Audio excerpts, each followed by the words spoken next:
नमस्कार, मैं मनीष कुमार वर्मा। इस न्यूज में आप लोग को सुनाएंगे जे केंद्रीय बजट पर इमरान प्रतापगढ़ी कांग्रेस का सांसद ने किस प्रकार सरकार का खिंचैया कर रहे हैं। आइए सुनिए इस न्यूज में इमरान प्रतापगढ़ी का बजट पर ओजस्वी भाषण। एक आदमी रोटी खाता है, एक तीसरा आदमी भी है जो न रोटी बेलता है न रोटी खाता है, वो सिर्फ रोटी से खेलता है। वो तीसरा आदमी कौन है? मेरे देश की संसद मौन है। सभापति महोदय, वो भी क्या दिन थे जब संसद में देश का बजट पेश होता था तो देश की सड़कें ठहर जाया करती थी। रेल बजट पेश होता था तो लोगों की उम्मीदें रेल के डिब्बों की तरह पटरियों पर दौड़ने लगती थी। पूरा देश धड़कने रोक करके वित्त मंत्री और रेल मंत्री को सुना करता था। अफसोस, अब बजट पेश हो जाता है, मीडिया चैनल सरकार का महिमा मंडन करते हैं और बेचारी जनता बजट के आंकड़ों के शब्द जाल में उलझी हुई महीनों बाद समझ पाती है फिर से कट गया। सभापति महोदय, पिछले 2 साल अमृतकालीन बजट पेश किए गए और इस बार एक नई शब्दावली गढ़ी गई है, तुष्टीकरण बनाम संतुष्टीकरण का बजट।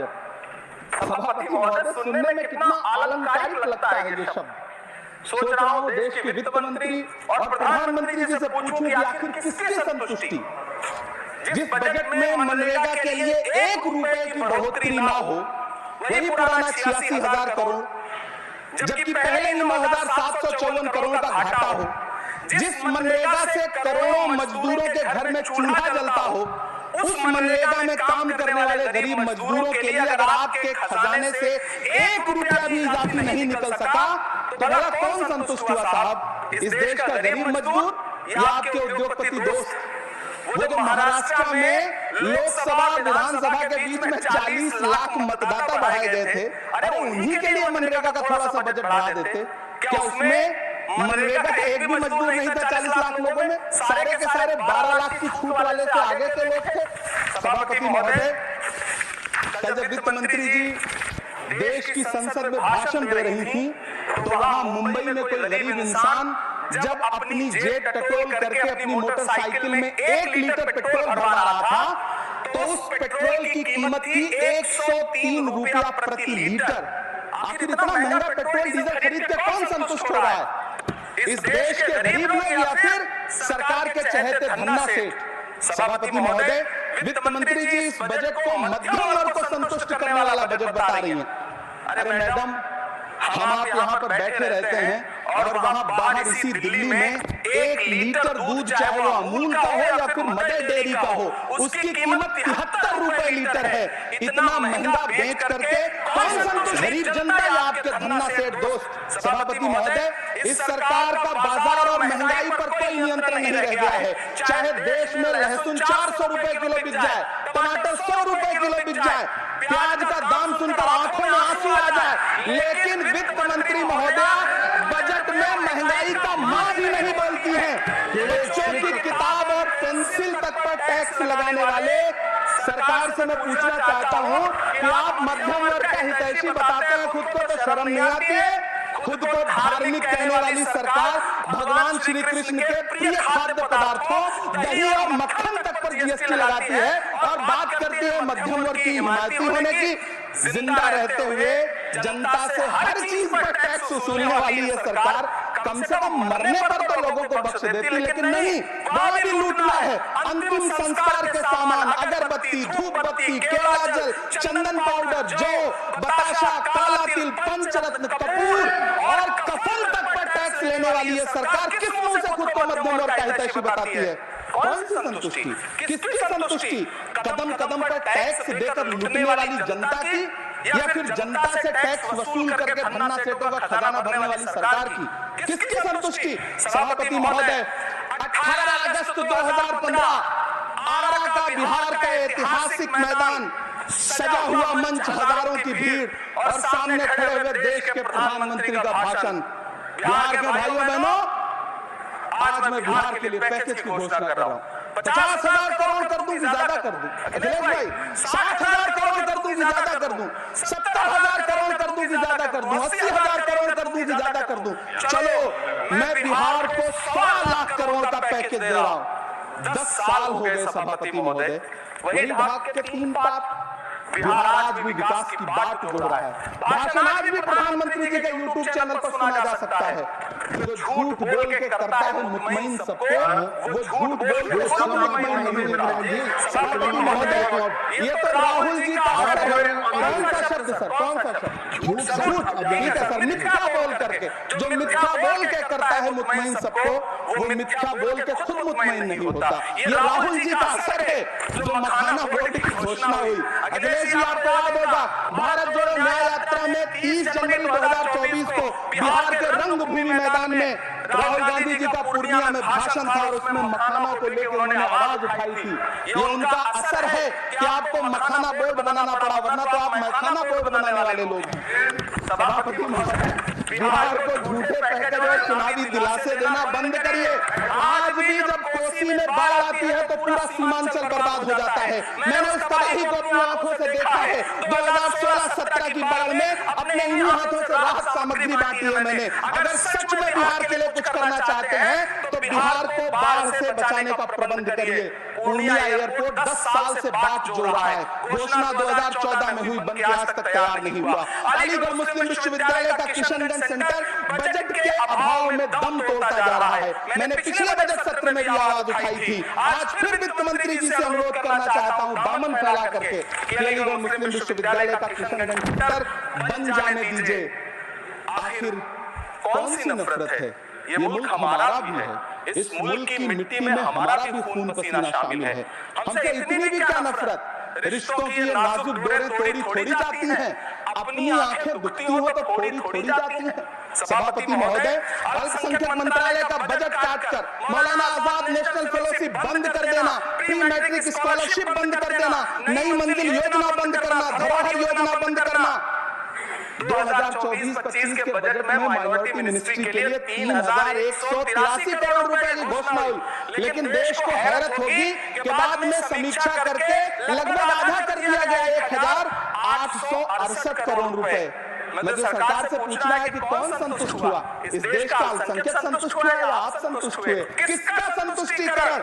सभापति महोदय, मैं प्रधानमंत्री जी से कहना चाहता हूं कि आप ही ने 1 मार्च 2018 को किंग अब्दुल्ला को, जॉर्डन के किंग अब्दुल्ला को मेहमान बना करके इसी दिल्ली में एक कॉन्फ्रेंस में कहा था कि मैं मुसलमानों के एक हाथ में कंप्यूटर और दूसरे हाथ में कुरान देना चाहता हूं। कंप्यूटर देने की बात तो छोड़िए, पढ़ाई के लिए जो स्कॉलरशिप मिल रही थी उसको भी छीन लिया आपने। किसको संतुष्ट करने के लिए? हम समझते हैं इस साजिश को। आप माइनॉरिटी मिनिस्ट्री का बजट काटते काटते एक दिन मिनिस्ट्री को ही बंद कर देना चाहते हैं। वो जहर देता तो सबकी नजर में आ जाता, सो ये किया कि हमें वक्त पर दवाएं न दी। सभापति महोदय, मैं तो वित्त मंत्री जी से पूछना हमसे कि शायद आपको पता ही नहीं है कि गृहस्थी चलाने वाली एक गृहिणी की मुश्किलें क्या क्या होती हैं। आपने कभी सोचा भी नहीं होगा कि जब वो किचन में सब्जी बनाने के लिए कढ़ाई में तेल डालती है तो उसके साथ उसके आंसू भी गिरते हैं। सभापति महोदय, शायद उन्हें पता भी ना हो कि एक छोटी सी गाड़ी और एक छोटे से फ्लैट का EMI भरने के बाद इस देश का एक गरीब इंसान जब अपने बच्चों की फीस भरने के बारे में सोचता है तो उसे कितनी खुशियों का गला घोटना पड़ता है। शायद उनको पता भी नहीं है कि फसल बेच करके बिटिया की शादी का सपना सजाने वाला किसान जब अपनी फसल बर्बाद देखता है तो कितनी रातें सो भी नहीं पाता है। सभापति महोदय, शायद वो कभी इस पीड़ा को समझ नहीं पाएंगी कि परिवार के किसी एक सदस्य को कैंसर जैसी बीमारी हो जाए तो घर और जमीनें गिरवी रख उठती हैं लेकिन इलाज नहीं हो पाता। सभापति महोदय, इसी देश की संसद में कभी स्वर्गीय सुषमा स्वराज जी ने कहा था कि जब देश की करेंसी गिरती है तब देश की प्रतिष्ठा गिरती है। एक तरफ कोलंबिया जैसा छोटा सा देश और उसके प्रधानमंत्री गुस्तावो पेट्रो खड़े हैं जो कोलंबिया के नागरिकों को हथकड़ी लगाकर लाने वाले जहाज को अमेरिका बैरंग वापस लौटा दे रहे हैं, और दूसरी तरफ हमारे प्रधानमंत्री जी खड़े हैं जो बेड़ी और हथकड़ी लगा करके लाए गए बेटों के अपमान पर एक शब्द नहीं बोल रहे हैं। सभापति सभापति महोदय, मैं इतिहास के पन्ने पलट रहा हूं, मुझे दो किरदार याद आ रहे हैं। एक तरफ निक्सन के 7वें बेड़े की धमकियों के सामने लोहे की तरह अडिग इंदिरा गांधी खड़ी है, तो दूसरी तरफ खुद ही नमस्ते ट्रंप का नारा लगाते हुए प्रधानमंत्री जी खड़े हैं। मेरे कानों में सुषमा स्वराज जी की आवाज गूंज रही है। बहुत कम बोलने वाले डॉक्टर मनमोहन सिंह ने बहुत ज्यादा बोलने वाले प्रधानमंत्री जी को जब देश की बागडोर सौंपी थी तो $1.58 का था, आज 85 से 87 के बीच में झूल रहा है। इन दिनों रुपए की अहमियत गिरती है तो न तो उसका गिरती है ना प्रधानमंत्री की गरिमा। जिस देश में 80 करोड़ लोगों को 5 किलो राशन के लिए कतारों में लगना पड़ता हो, उस देश में ये सरकार 12 लाख तक के टैक्स न लेने के लिए अपनी पीठ थपथपा रही है।